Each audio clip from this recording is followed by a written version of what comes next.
Lucas 21, amém? Vamos ver se vocês lembram aqui. Num domingo desse aí qualquer, no século passado, nós estivemos pregando aqui nesse texto. E a princípio eu mostrei aqui na escritura o que Jesus estava falando em Lucas capítulo 21, do verso 20 até o verso 24, uma profecia para aquela geração, para aquele povo. Porque aqui, irmãos, existe um grupo chamado aí preteristas que diz que tudo já aconteceu no ano 70. Não, Jesus já voltou no ano 70, o arrebatamento já aconteceu, os mortos ressuscitaram, era para aquela geração, né? E aqui a gente mostrou claramente que essa profecia aqui, especificamente essa profecia, de fato, ela cumpriu-se no ano 70. Eu diria que ela começou a se cumprir no ano 70. Não cumpriu-se completamente. Por quê? Pelo simples fato do versículo de número 23 dizendo, aliás, do verso 22, porque esses dias são dias de vingança para que se cumpra tudo que está escrito. Ai das que estiverem grávidas, que amamentarem naqueles dias, porque haverá grande aflição na terra e ira contra este povo. Então Jesus está trazendo uma profecia para este povo. Que povo? O povo judeu, o povo hebreu. Foi um tempo de ira, né? E aí ele falou que essa ira ia se manifestar da seguinte forma, voltando para o verso 20, Jerusalém sitiada, ou seja, cercada de exércitos. Aí então eles deveriam saber que a devastação de Jerusalém estaria próxima. Verso 21, se estiverem na Judéia, deveriam fugir para os montes, não tentar entrar na cidade. Os que se encontrassem dentro da cidade, tentassem fugir, sair da cidade.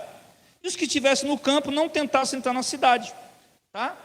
Quando eles olharem e vissem ali Jerusalém cercar, não vamos entrar não, porque Jesus avisou. E o que vai acontecer no verso de número 24? Cairão ao fio da espada e serão levados cativos para todas as nações, até que o tempo dos gentios se complete e Jerusalém será pisada por eles. Aqui, queridos, a gente tem que entender a linguagem que Jesus está usando. Jesus aqui está usando uma linguagem profética. Observe o que ele está dizendo. Jerusalém será invadida pelos gentios. Gentios, um povo que não é judeu. E aqui especificamente os romanos. Toda nação que não é judeu é gentio. Então Jerusalém seria invadido pelos gentios, ou seja, os romanos, e seria pisada pelos gentios, ou seja, habitada, ocupada pelos gentios, até que o tempo dos gentios se completasse. Vai para a história secular, e mostra que Israel foi de fato invadida no ano 70 pelo general Tito, e foi invadida, pessoas foram mortas, o povo foi expulso de lá, e os judeus ficaram impossibilitados da posse do seu país até maio de 1948. Então por isso que eu disse que essa profecia não se cumpriu totalmente no ano 70, ela começou, por causa de um detalhe, Jesus deixou claro, até que o tempo dos gentios se completem. Tempo dos gentios fazer o quê? Tempo dos gentios ocupar a cidade. O tempo dos gentios terem posse da cidade. O tempo dos gentios estarem assumindo a posse daquele país, daquela cidade. Então teria um tempo de se cumprir. E isso só terminou em 1948. Então qualquer passagem aqui que você venha ver e falar, você vai lá para o verso, tá? A gente está aqui fazendo aqui tentando explicar facinho, para depois a gente ir debulhando o negócio. Mas se você for lá para o verso de número 32, onde Jesus... E em verdade vos digo que não passará essa geração sem que tudo isso aconteça. Poxa, irmão, eu vou dizer, não passará essa geração sem que tudo isso aconteça. Mas tudo isso o quê? Jesus aqui falou da invasão do ano 70, depois ele me veio falar do tempo dos gentios, e quando Jesus coloca o tempo dos gentios até que ele se complete, Jesus já não está mais falando para aquela geração. A não ser que o tempo que o povo judeu tivesse tomado posse de Jerusalém de novo no ano 80. Aí sim, se até o ano 100, vamos dizer, se até o ano 100 o povo judeu tivesse voltado e tomado Jerusalém dos romanos, aí sim Jesus estava valendo para aquela geração. Mas como o tempo do gentio só terminou em 1948, então, quando Jesus diz essa geração, ele já não está mais se referindo àquele momento. Quem está entendendo aí, diga amém. Dê 3 pulinhos para cima, plante bananeira. Entendido? Você lembra que vamos dividir então o tempo em que Jesus está colocando aqui. Quando Jesus, ele ouve a pergunta do verso 7 ao 12, preste atenção, leia comigo.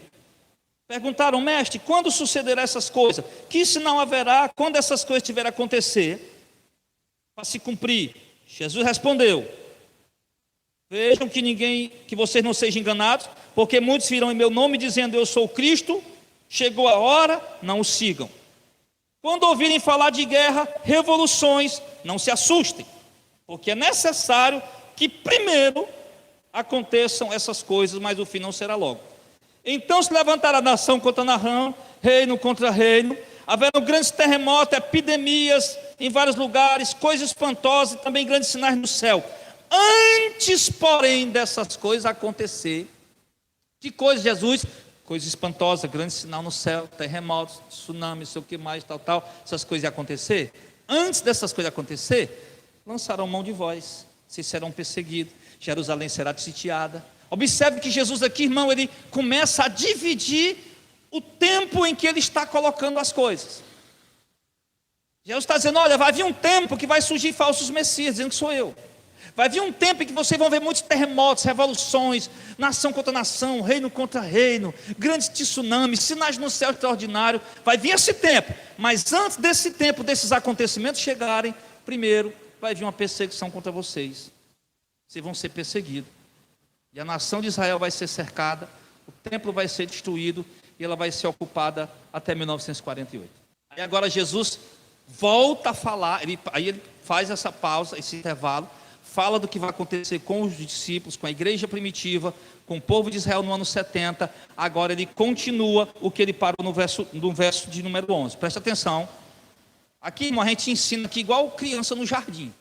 O cabo de sair e dizer: eu não entendi. Não entendeu porque estava dormindo na cadeira. Se tinha acordado, você vai entender. Para no verso 11, haverá grandes sinais, grandes terremotos, não é isso? Epidemia, fome em vários lugares, coisa espantosa e também grandes sinais no céu. Antes, porém, todas essas coisas, virá perseguição contra a igreja. Aí lá no verso de número 24, ele conclui o que ele está falando sobre Jerusalém.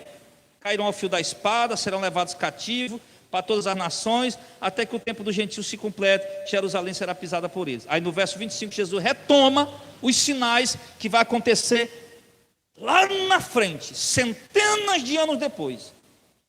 Lembra que ele parou no verso 11, terremoto, epidemia, fome, lugares espantosos? Lugares, coisas espantosas no céu. No verso 11 ele retoma esses sinais. Haverá grandes sinais, verso 25 aliás, haverá grandes sinais, olha só, haverá grandes sinais no sol, não está aí? Na lua e nas estrelas, e na terra, angústia entre as nações. Já não é mais este povo. Para este povo, Auricélio, era do 20 até o 24, o juízo de Deus para Jerusalém no ano 70. Ele deixou claro, ira sobre este povo. Agora no verso 24, ele fala: grandes sinais no sol, na lua, nas estrelas, e sobre a terra angústia entre as nações. Agora sinais, irmãos, mundiais. Sinais mundiais. Angústia das nações, em perplexidade pelo bramido do mar e das suas ondas. Quando é que as nações ficam perplexas? Quando é que o bramido do mar e as ondas causam perplexidade? Quando há tsunamis, não é verdade? Só que nesse tempo eles não tinham essa linguagem ainda. Jesus está falando ondas gigantescas, coisa no mar, ondas que vão apavorar o mundo. Tsunamis. 26. Haverá homens que desmaiarão de terror na expectativa das coisas que sobrevirão ao mundo, porque os poderes do céu serão abalados. Ou seja, a ciência notificaria coisas tão espantosas na natureza que ia ter gente passando mal. com essas coisas que iam ter que acontecer. Verso 27, pronto. Aí, verso 25 e verso 26. Observe o verso 25 e 26, ele falou de sinais o quê? Para o mundo, não é isso? Não para Jerusalém, para o mundo todo. E falou de sinais na natureza. É ou não é? Natureza. Continuando o que ele parou no verso 11. Lê o verso 11 de novo. Haverá grandes terremotos, epidemias, fome em vários lugares, espantosos. Aí o camarada não sabe o que é linguagem profética, ele só sabe o que é linguagem literal ou linguagem como? Figurada, configurada, ilustrativa. Ele só sabe o que é isso. Mas ele não entende a linguagem profética. Eu já disse para você, a Bíblia tem pelo menos essas três linguagens: a literal, a figurativa, que são parábolas ou coisas comparativas, e a linguagem profética. E de repente ele está falando para uma coisa, como o salmista lá: dei o rosto aos que me batiam, arrancaram minha barba e cuspiu o meu rosto. O salmista falando isso, mas não está. Aí você diz, o salmista está falando dele? Não, o salmista está falando o que fizeram com Jesus há mais de 700 anos depois que ele estava escrevendo aquilo. Mas para quem estava lendo, achava que era ele. Era a linguagem profética. Mas se você não entender a linguagem profética, você vai se perder. Não adianta nem você ler o sermão escatológico. Quer dizer, ler você pode ler. Agora não venha tentar interpretar sem considerar a linguagem profética não, que aí você vai se perder. Aí Jesus fala aqui, depois desses sinais, verso 25 e 26, né? Sinais espantosos e mão coisa. Pastor, mas terremoto sempre houve no mundo. É verdade.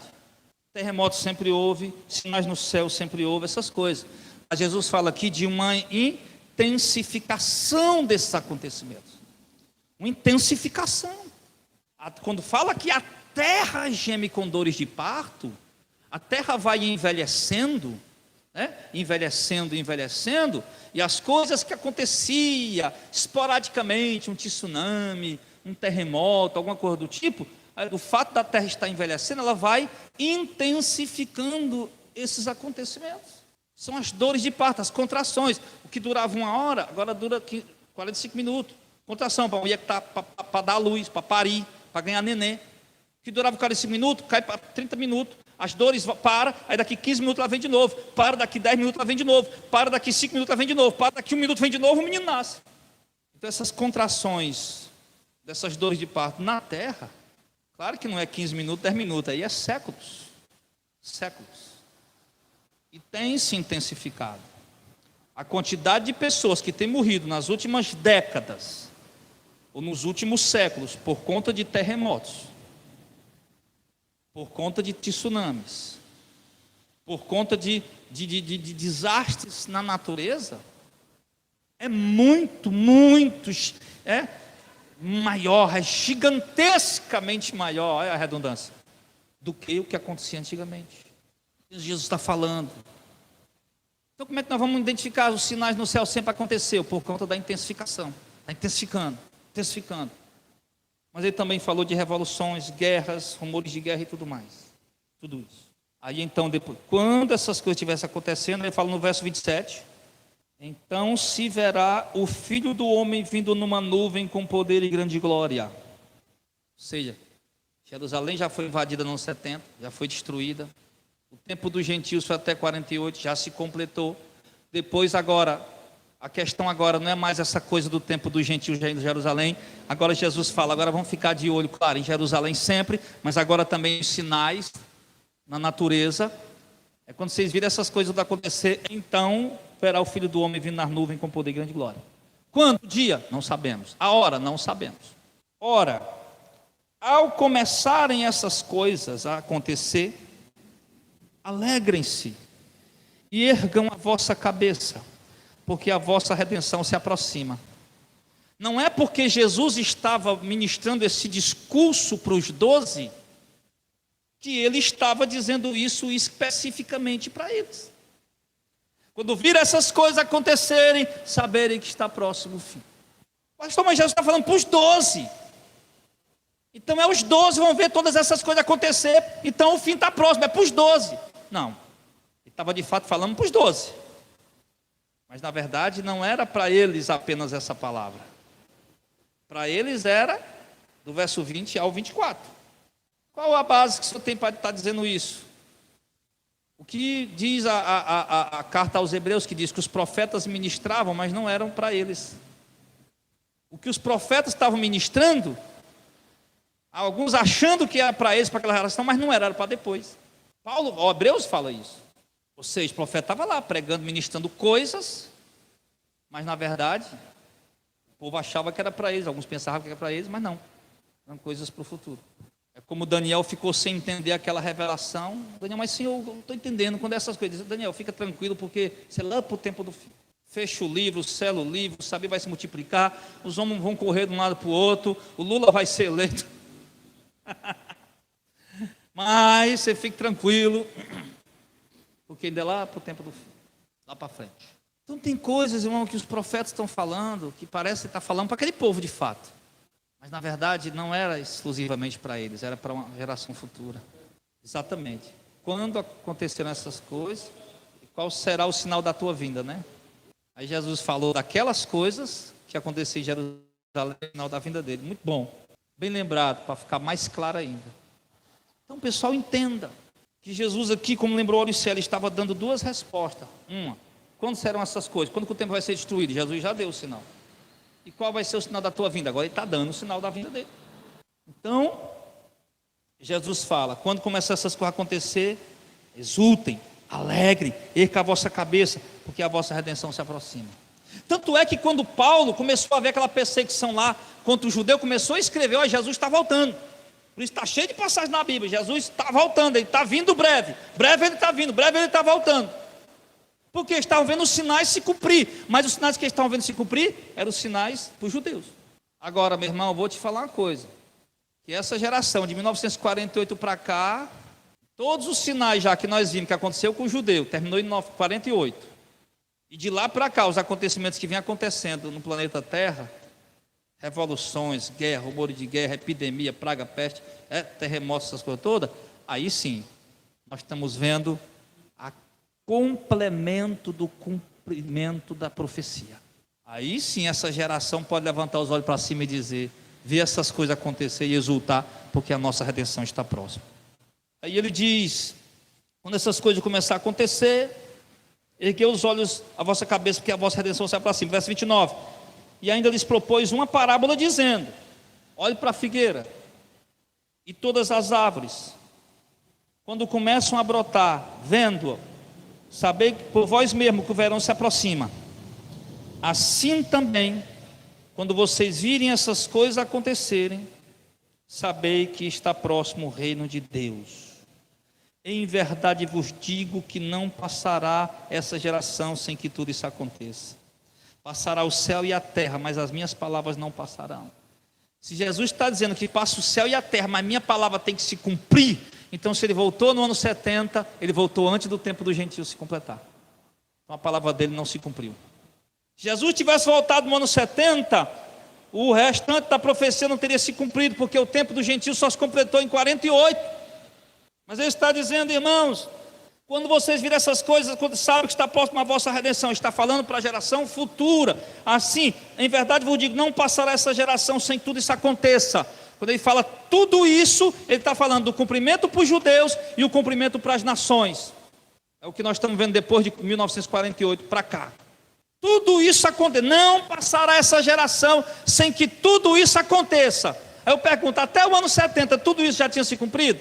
Não, mas hoje tudo isso já se cumpriu? Sim, agora sim. Nós podemos ficar atentos, alertas, olhando para o céu e dizendo, em breve o sol não irá brilhar, não. Aí 33, passará o céu e a terra, mas minha palavra não passa. Então, meu irmão, Jesus não poderia ter voltado no ano 70, porque senão a palavra dele teria se cumprido. Mas hoje, de fato, ele pode voltar. Nós podemos esperá-lo, porque a palavra já se cumpriu. E para completar, ele diz aqui no verso de número 34, acautelai-vos por vós mesmo, para que nunca vos suceda que o vosso coração fique sobrecarregado com as consequências da orgia, da embriaguez e das preocupações desse mundo, e para que aquele dia não venha sobre vós repentinamente como um laço, pois há de sobrevir a todos que vivem sobre a face da terra. Vigiai, pois, em todo o tempo orando, para que possais escapar de todas essas coisas, quem tem de suceder e está em pé na presença do Filho do Homem. Agora aqui ele está, irmão, aqui ele está falando tanto para eles naquele momento como para nós nessa hora. Vocês fiquem atentos, vigilantes, não, fugindo, lutando contra o pecado, fugindo do pecado, para esse dia não apanhar vocês de surpresa. Ou seja, qual dia? Aquele dia que Jerusalém ia estar cercada. Jerusalém cercada, você não lembrar do que eu falei, de vigiando, vai pegar você de surpresa. E aqui ele faz referência também para eles e para nós.